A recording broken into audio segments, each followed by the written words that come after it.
Luchó en la Revolución Mexicana. Fue modelo para la confección de la estatuilla conocida como el Oscar. Dirigió las grandes películas del cine mexicano y a su vez creó un referente estético, visual y temático por el cual se regiría toda la industria mexicana y también en parte la latinoamericana durante los años 40, 50 y 60. Nos referimos a Emilio Fernández, conocido como el Indio, un director que recibía a los periodistas en su casa con su revólver disparándoles. Hoy día vamos a conocer parte de su historia y algunos clips de sus películas más emblemáticas aquí desde la pantalla.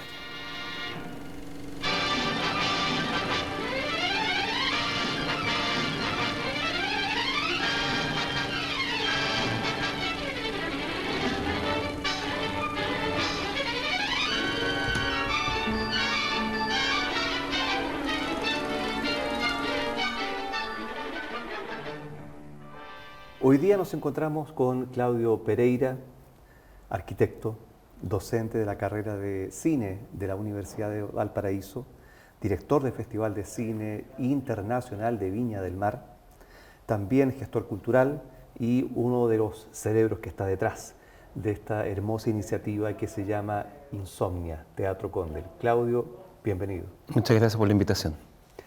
Hoy día vamos a hablar del Indio Fernández, un director paradigmático del cine latinoamericano, un hombre que quizás sin proponérselo, conjuntamente con su director de fotografía, Gabriel Figueroa, marcó una forma estética, cromática, fotográfica de hacer cine y de mostrar la realidad quizás un poco idealizada, romantizada de la historia de México. ¿Qué significa para ti como docente, cineasta también, la figura de Emilio Fernández dentro del contexto latinoamericano? Sí, hay que entender también que el cine mexicano, a diferencia quizás de lo que tenemos más próximo, como la producción chilena o lo que hemos empezado a investigar y a saber con muchas publicaciones que han habido en los últimos años, inclusive las tuyas, y por supuesto la de Chacho León Frías y todo un conjunto de investigaciones específicas sobre el cine latinoamericano que empiezan a observar la complejidad y la diversidad que existe en los países. No es posible hacer la misma comparación con el cine de Brasil, Ecuador u otra cinematografía, evidentemente con las dos grandes potencias, si lo podemos decir así, que Argentina y México, para la primera mitad del siglo XX. Y evidentemente la figura de Emilio el Indio Fernández, como también se apropia los propios mexicanos que lo tienen como un gran ídolo y gran ícono, es que va a marcar, como tú señalas en las primeras palabras, una ruta no solamente de la forma de hacer cine, sino también de cómo pensar ese imaginario, que quizás es algo interesante, que quizás sea la dimensión distinta a la que nosotros conocemos. Nosotros en Chile, como a ponerlo en contexto, no tenemos tan próximo una construcción de un imaginario chileno, si lo podemos decir de esa manera, pero sí ese imaginario está construido en México. Está construido a partir de la Revolución Mexicana, está construido si lo vemos desde la lectura contemporánea, de una lectura también de género, lo que significa también lo que va a influir la figura como actor y como director Emilio Fernández, la figura masculina, ¿cierto? Y por supuesto apelar a esta ruralidad y a este ser puro mexicano, como él mismo se denomina, idealizado, ¿cierto? Entonces construye un universo que va de la mano, como tú también lo señalaste, de su gran guionista y sobre todo su gran fotógrafo, en este caso Gabriel Figueroa. Por lo tanto, es un cine que trasciende, no solamente marca un estilo, sino que trasciende más allá de lo cinematográfico, sino que tiene que ver además con una visión del mundo mexicano, o del México, o de incluso como el mundo mira a México, o miró México durante el siglo XX. Para contextualizar un poco, en esa época los grandes países productores de cine también veían a este como una forma de educar a la población, de formar un prototipo de ciudadano, de ciudadana con identidad, y las películas eran parte de ese proceso formativo y educativo ciudadano, con mucha idealización, con mucha historia, con énfasis en la revolución y en la construcción del México moderno, pero también del México rural y sus tradiciones que tienen que ver con la muerte, la religión, los mariachis, las serenatas. Y Emilio Fernández cae de pie, justamente ahí, en esa época, él, como dijimos en un comienzo, muy joven, se enrola y pelea en la Revolución Mexicana, luego se va a Estados Unidos, trabaja como doble, actúa en algunas películas mudas, posa para Cedric Gibbons, que era el director de arte de la Metro-Goldwyn-Mayer, que va a diseñar la estatuilla del Oscar, y esa figura va a ser el cuerpo de Emilio Fernández. Y de vuelta en México, algunas películas en las cuales actúa hasta que dirige en 1941 La Isla de la Pasión, su primer largometraje. Y ya para el 43 con La Perla y las películas que le van a seguir, María Candelaria, Enamorada, Duelo en las montañas, que es de las menos conocidas, El rapto con María Félix y Jorge Negrete, va a conformar un imaginario visual gracias al rescate del paisaje, pero la forma de fotografiar también el paisaje gracias a Gabriel Figueroa y un implemento técnico que va a ser la película pancromática y además que va a estar sensibilizada al infrarrojo para poder ennegrecer el azul y que el blanco de las nubes destaque, es decir, los cielos de Figueroa. Hace años conversé con un camarógrafo de Emelco, del noticiario Emelco, Manuel Martínez, y me decía que el máximo logro para los técnicos chilenos de los años 50 y 60 era fotografiar los cielos de Figueroa. Vamos a ver un ejemplo de esta estética en una película que es paradigmática dentro de esta etapa de gloria del cine clásico mexicano, que es La Perla. Perfecto.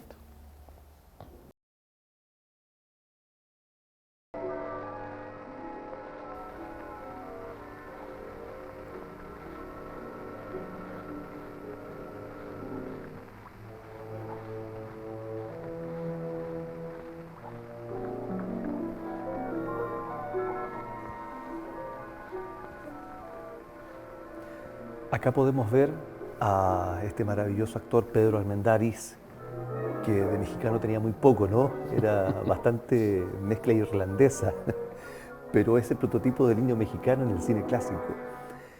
Y con el guión de John Steinbeck, ¿cierto? Autor de la novela Las uvas de la ira, que había sido llevada por John Ford unos años antes al cine, se asocia con Emilio Fernández, con la productora RKO norteamericana, y llevan a escena esta historia sobre maldad humana, codicia y esperanza en un futuro mejor. Sí, aquí hay un... Bueno, estamos viendo justamente el momento de inflexión, ¿cierto? Donde el destino trágico de esta pareja, esta familia cambia. Y va a cambiar por un anhelo, un deseo, ¿cierto? La promesa, ¿cierto?, de salir de la pobreza, la ignorancia, el hambre. Pero es interesante cómo el guión de Steinbeck de alguna manera va a variar lo que Emilio Fernández siempre decía, ¿cierto? Que es gracias a los efectos positivos de la revolución se puede sacar al indígena de la pobreza, de la ignorancia, de la explotación. Acá es muy interesante cómo todo el periplo que da el personaje vuelve finalmente al pueblo. O sea, en este caso la perla, en este caso la riqueza y todo lo que está asociado, no lo va a sacar, sino que lo va a condenar. Que es interesante el cambio que se produce en esto que va a desarrollar en el resto de las películas. Y nuevamente está esta visión, ¿cierto?, idealizada de la ruralidad, pero una ruralidad además que está condenada a estar dentro prisionera de esta comunidad que está en torno a la explotación, al hambre, y que parece que el destino trágico, que también hablaba Fernández. Y de la hegemonía blanca, ¿no? El médico del pueblo, los que es totalmente déspota, indolente. Claro, claro. Es un personaje bastante turbio, ¿no? Así como está interpretado, llevado frente a la cámara, sí. Acá, disculpa, aquí hay algo, ahí están las nubes que tú decías, la fotografía de las nubes de Figueroa, este contrapicado que tanto se repite y que se ha declarado tantas veces, la admiración por la visita de Eisenstein en México, ¿cierto? En una película monumental que además tuvo muchas versiones y mucha manipulación que tuvo el metraje de Que Viva México, que es una de las tantas influencias que tuvo el cine de Figueroa, pero sobre todo de esta dupla, Fernández y Figueroa, ¿cierto? Donde exaltar esta visión mitificada de la ruralidad, ¿cierto? Con esta belleza que aparece en los rostros, en estos contrapicados, en estas dimensiones, que lo separa inmediatamente de la forma tradicional de mirar la cámara al mismo nivel de los ojos, claro, horizontal. Sí, es una belleza física también, en contraste con el paisaje. Y claro, Emilio Fernández tuvo la posibilidad de ver el metraje de Que Viva México y esa profunda impresión que le causó la forma de encuadrar, el uso de la luz y hasta cierto punto cómo se adelanta Eisenstein fotografiando el cielo en Alexander Nevsky. Uno, claro, lo compara con el cine mexicano y esa influencia se deja sentir de forma cabal. Bueno, hay una serie bueno, aquí ya están apareciendo estos detalles, estos elementos que tienen que ver con que distingue o estiliza lo folclórico, si lo podemos llamar, e incluso el exotismo que puede ser para el público extranjero ver México a través de estas películas, pero evidentemente hay un trabajo fotográfico que empieza a estilizar y empieza a complejizar la puesta en escena de esta ruralidad folclórica, además, donde aparece este pueblo que aparece en los últimos minutos cuando ellos vuelven, que hay escenas realmente sobrecogedoras. Cuando ellos vuelven desde el periplo trágico, empieza uno a ver esta puesta en escena casi hierática, ¿cierto? de estas personas que están puestas con estas túnicas, con estos trajes. O sea, hay una exaltación de la belleza rural y se aparta evidentemente de lo que otros antecesores de los años 30 lo habían hecho. Exactamente. Por ejemplo, pensando en Fernando de Fuentes, que es el director que da a conocer a México en el ámbito cinematográfico con la trilogía de la Revolución, ¿no? Prisionero 13, El compadre Mendoza y Vámonos con Pancho Villa. Y además el futuro director de Allá en el Rancho Grande, con Tito Guízar, que va a ser la primera gran película, digamos, musical, ¿cierto?, mexicana, que va a batir récord de taquilla en todo el continente. Citando a un destacado investigador y también cineasta que fue director del CUEC en la UNAM, que es Armando Casas, y tiene muchísimas publicaciones, él siempre afirma que hay una trilogía de películas que marcan el cine mexicano definitivamente. Las primeras películas de esta época del Indio Fernández, Los Olvidados, y Vámonos con Pancho Villa, que vendría siendo esta trilogía que es antes de los años 50, que son estas tres grandes películas que empiezan a aparecer para el cine mexicano.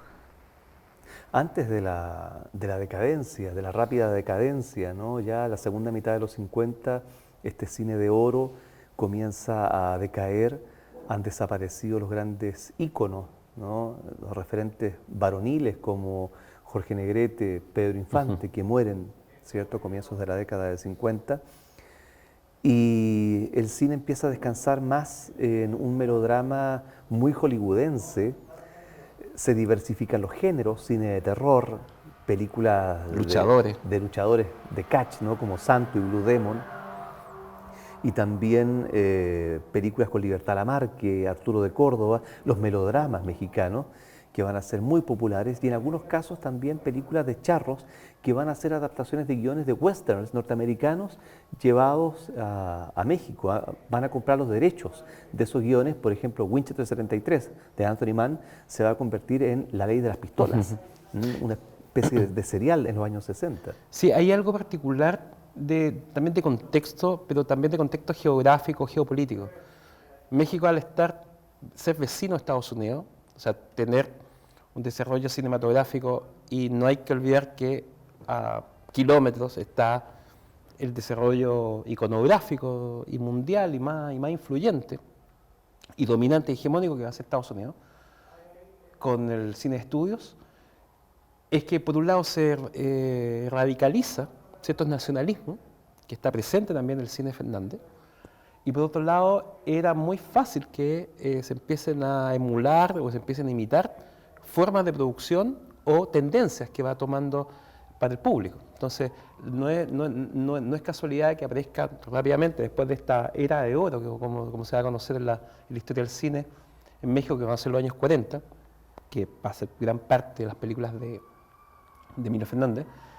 Van a aparecer subgéneros, como tú dices, pero también la otra amenaza es la aparición de la televisión, décadas después.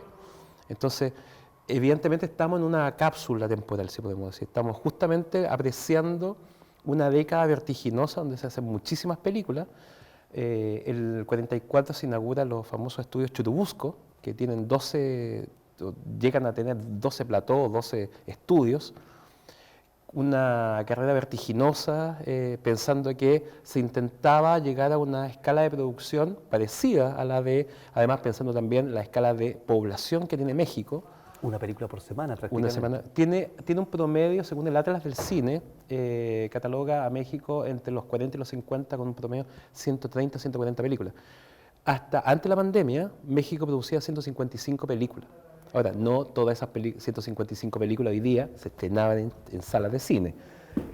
Hay unas películas que hoy día se van para los aviones, otras películas siguen al DVD en las décadas pasadas, pero estamos hablando de que en los años 40 y 50 muchas películas se veían en otros lados del mundo, mexicanas, incluso Chile, como tú bien sabes. Y en Estados Unidos también. En esta misma región, claro.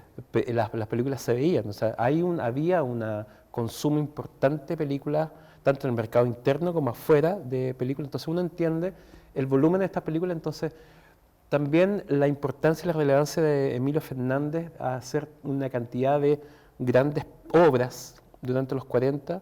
Tú nombraste alguna. Y te invito a ver otra. Perfecto, un fragmento que es justamente María Candelaria, película que gana el Festival de Cannes, incluso. Junto a Roma Ciudad Abierta. Exactamente, de Roberto Rossellini. Este ex saqueo, esta figura. Vamos a verla.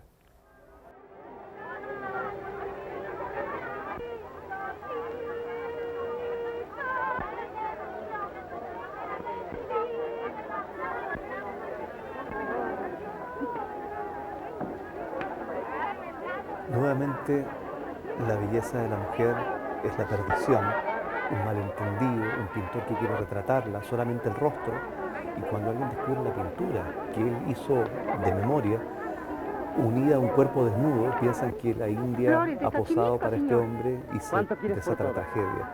En el matrimonio.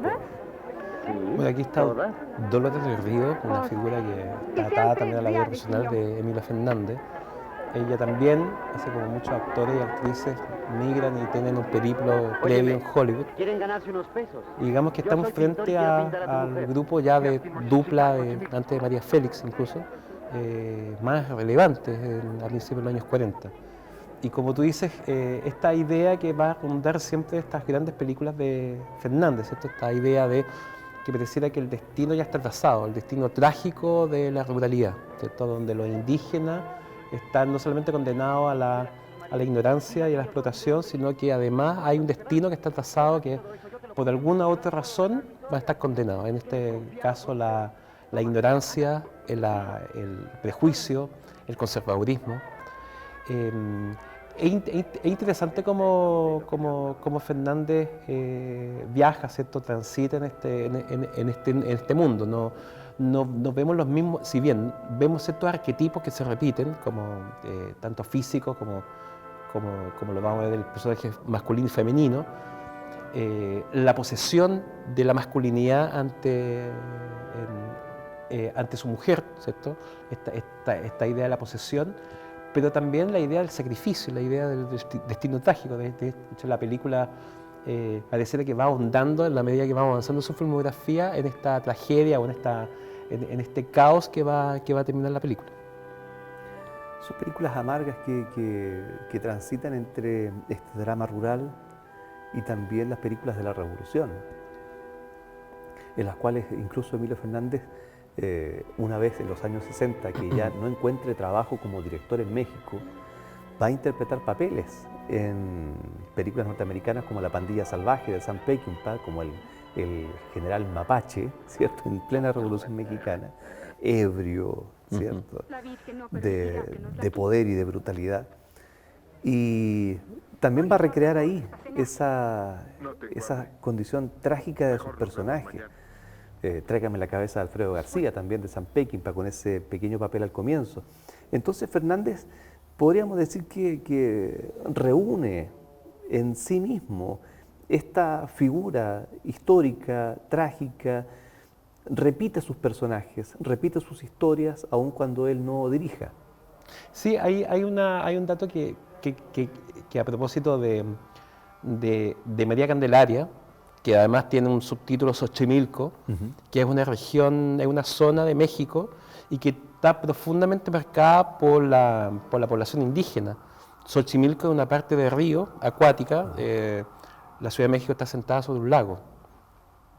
Y alrededor de la ciudad, que después va a ser la ciudad imperial de Tenochtitlán, va a ser una zona navegable donde están las chinampas. Por lo tanto, sin decirlo, sin el antecedente histórico, pero Emilio Fernández además está en una zona que es muy propia, muy identificada con la tradición indígena mexicana de la Ciudad de México, en esta ciudad. Incluso dicen que Dolores del Río fue tanto lo que se participó dentro del lugar, que participó con la comunidad. O sea, recordemos algo que tú bien dijiste, lo que es el trabajo con Gabriel Figueroa.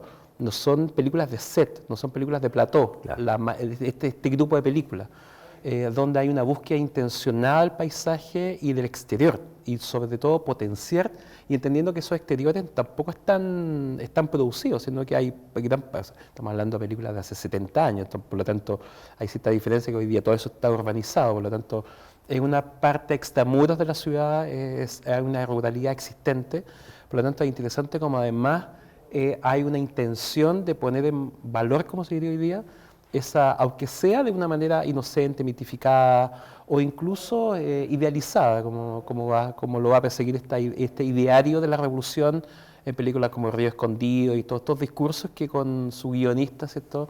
Estos personajes que pareciera que en un minuto declaman un discurso sobre el progreso y sobre las buenas intenciones de, entendamos, el proceso político que está viviendo México. O como diría el presidente mexicano de hoy día, ¿cierto?, que habla de la cuarta transformación, que la Revolución Mexicana era un estado de transformación para que una población que estaba sumida en la ignorancia, que es el gran karma, ¿cierto?, de México hasta el día de hoy, el analfabetismo puede salir de ese castigo. También mostrar la herencia arquitectónica colonial a través de las iglesias. Prácticamente en esa época es muy poca la película mexicana que haya donde no se muestra la iglesia, ¿no? Y pensando en la siguiente película, de la cual vamos a ver un fragmento, un bello fragmento, que es Enamorada, de 1944, la película parte, ¿no?, con el frontis de esta iglesia, donde el personaje del sacerdote, el actor Fernando Fernández, hay fuentes que dicen que es primo de Emilio Fernández u otra que es hermanastro, pero más allá de Hay tanta literatura como en torno a María Félix también. Claro, pero este trío, ¿cierto? Dos amigos, el sacerdote, el militar, nuevamente Pedro Armendáriz, y en este caso la dama en cuestión, que es María Félix, con esos ojos extraordinarios, dan pie acá también para mostrar una situación de clase. Aquella clase gubernamental que se resiste a la revolución, los hacendados, los burgueses, que están en contra de estos campesinos que se han levantado en armas, y es la dualidad que se muestra en esta relación tan poco probable, ¿no?, entre una jovencita de buena familia y un pobre oficial como Pedro Armendáriz. Vamos a ver este fragmento que a mí me parece maravilloso, que es la serenata que le va a ofrecer este soldado a la mujer reacia, ¿no? Coronel Reyes creo que era el personaje de Armendáriz. Sin esperar que me lo conceda. Tal vez mis Malagueña. palabras se pierdan Malagueña. antes de llegar a sus oídos. Qué bonitos Porque ojos tienen tiene. que subir muy alto. Y su balcón está siempre cerrado. Por eso, otras voces tendrán que decirle lo que usted no deja que yo le diga. Qué bonitos ojos tienes, debajo de esas dos cejas, debajo de esas dos cejas, qué bonitos ojos tienes.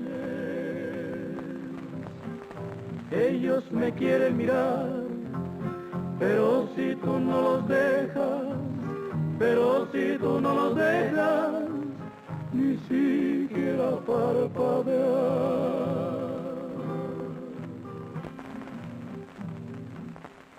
Malagueña salerosa, besar tus labios quisiera, besar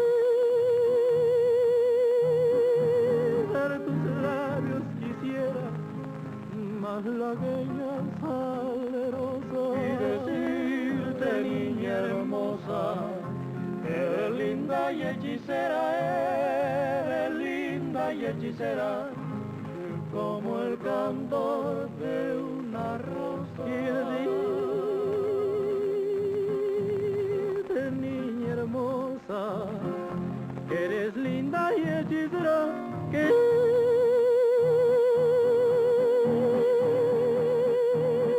eres linda y hechicera, como el candor de una rosa.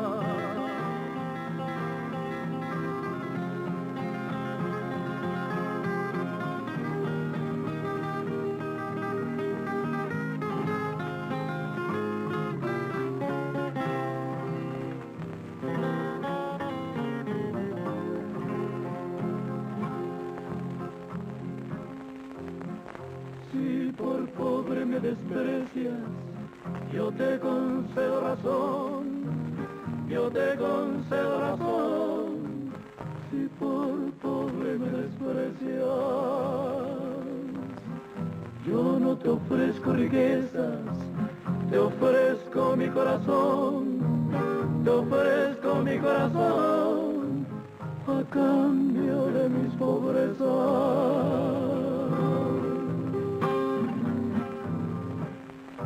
Malagueña salerosa, besar tus labios quisiera,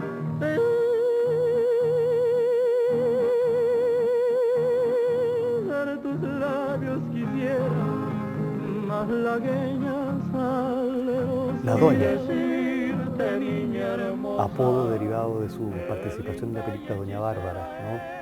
María Félix, una mujer que va a marcar también el temperamento de las actrices mexicanas de la época.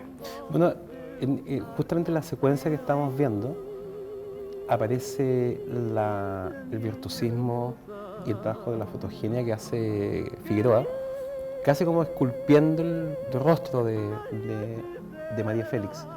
No hay que olvidar que Figueroa además también, como lo hemos dicho con actores y actrices, que ha tenido una estancia, una estadía, un viaje a Estados Unidos.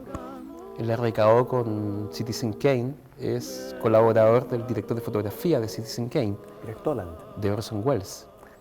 Por lo tanto, todo lo que se aprende, la transferencia de saberes, conocimientos, es fundamental entenderlo en ese contexto. No podemos entenderlo únicamente con la dimensión del talento, del genio, sino que ese genio se va construyendo la observación, pensando también en el trabajo que hace Fernández, ¿cierto? Con lo que tú dijiste, con su trabajo como actor, como bailarín, como guionista, que luego se transforma en director y que vuelve a ser actor nuevamente. Por lo tanto, hay una constante inquietud y, por supuesto, lo podemos ver en muchas escenas, el virtuosismo de Figueroa, pero es indudable que cómo se puede explotar la belleza femenina, pero en este caso el arquetipo de esa belleza femenina, que además era muy singular, que llamó tanto la atención y tanto se condenaron también tras María Félix, una actriz que tenía una estatura por sobre el promedio, tez morena, desde Jean Renoir, que estuvo en French Cancan, y que finalmente llega y se convierte en la gran diva del cine mexicano, o sea, hasta los 88 años creo que. Exactamente. Una edad longeva también la de Gabriel Figueroa, nacido en 1907, fallecido en 1997, quien prosigue con su carrera cinematográfica y también con uno de los grandes maestros del cine, John Ford, en la película El Fugitivo de 1947, filmada en México, con Henry Fonda, Ward Bond y Pedro Armendáriz, a quien se lo va a llevar para Los Tres Padrinos y Fuerte Apache.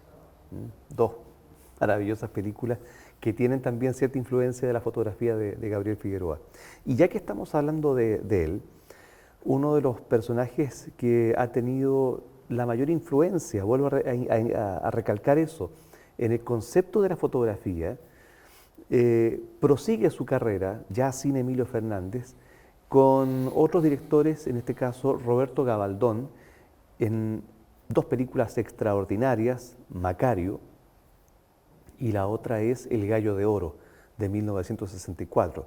Una película que hay que ver, ¿no? Con guión de Gabriel García Márquez y Juan Rulfo, puros pesos pesados ahí, y el mismo actor, Ignacio López Tarso, que ya es un patrimonio vivo del cine mexicano, está con vida también, un nonagenario. Y quisiera que me contaras cuál es tu impresión cuando te encuentras con esta realidad de pobreza, escasez de medios de esta familia. Son 5 hijos, la esposa, el padre, hay que alimentarlos y no hay dinero. Y se está celebrando el Día de los Muertos en el pueblo. Bueno, sin duda la dimensión que el Día de los Muertos hay que entenderlo también, que quizás hoy día lo podemos ver con un poco más de lejanía, más edulcorante, como dicen algunos autores, con estas últimas películas de Disney, ¿cierto?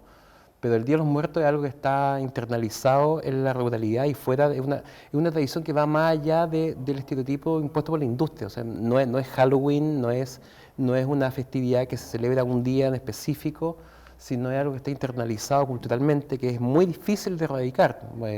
En esta última década, por supuesto que ha sufrido, o lo hemos visto desde afuera con cierta caricatura, pero evidentemente hay algo que trasciende a lo más pedestre, ¿cierto? Que hay algo, una ritualidad que hay en torno a la familia. Pensando que Latinoamérica también, verlo en el contexto también global del continente, somos culturas muy aclanadas, muy de familia, por lo tanto, muy de protección de los nuestros. De hecho, en las películas que antes citábamos, esta idea conservadora de la masculinidad, es el hombre el que defiende a quien es suyo, en este caso su esposa, como veíamos en María Candelaria o en La Perla, ¿cierto?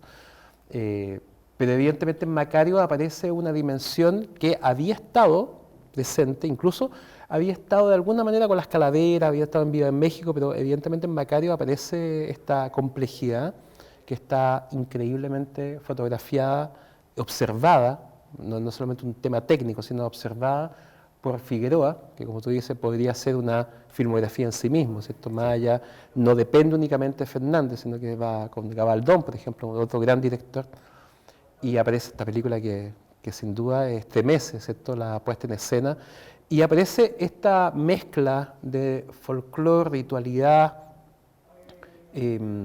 prácticas culturales tienen raíces en lo indígena y que aparece puesta en valor en el 60 con Gabaldón. Así que sería un placer volver a visitar esta secuencia. Bueno, vamos a verla.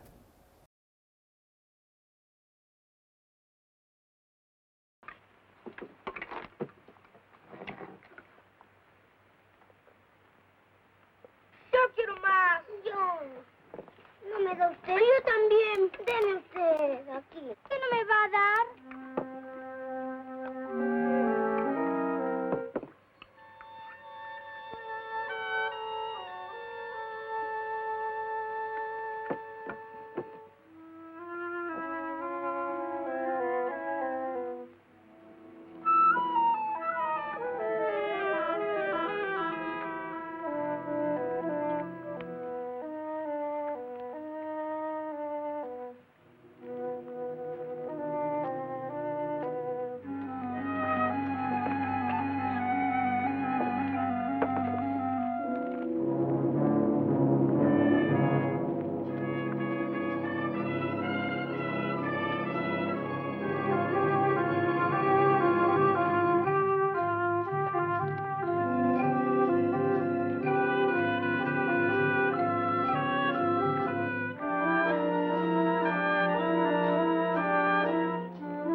¡Sí, miren, vengan!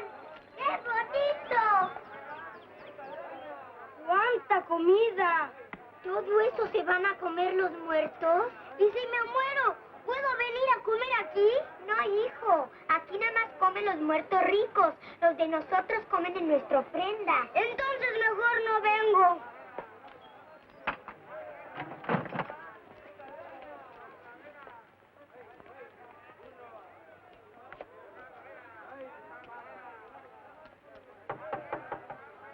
Mamá, ¿no nos deja ir a ver esos puestecitos? Sí, hijitos, vayan. Pero pórtense bien. Ahora los alcanzo. Mamá, si se portan mal, ¿les pego? No les pegas nada. Buenos días, Chona. Buenos, mujer. Fueron 3 reales. ¿Y por qué tanto? Mandaron muchas camisas de esas de encajes de don Ramiro. Ya saben que por esas cobro más.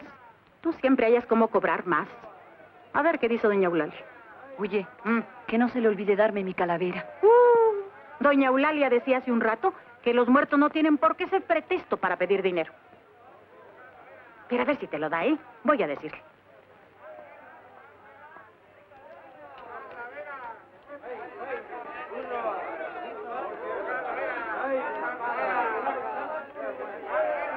Buenos días. ¿Qué tal, Macario? Pásale, aquí adentro está el señor.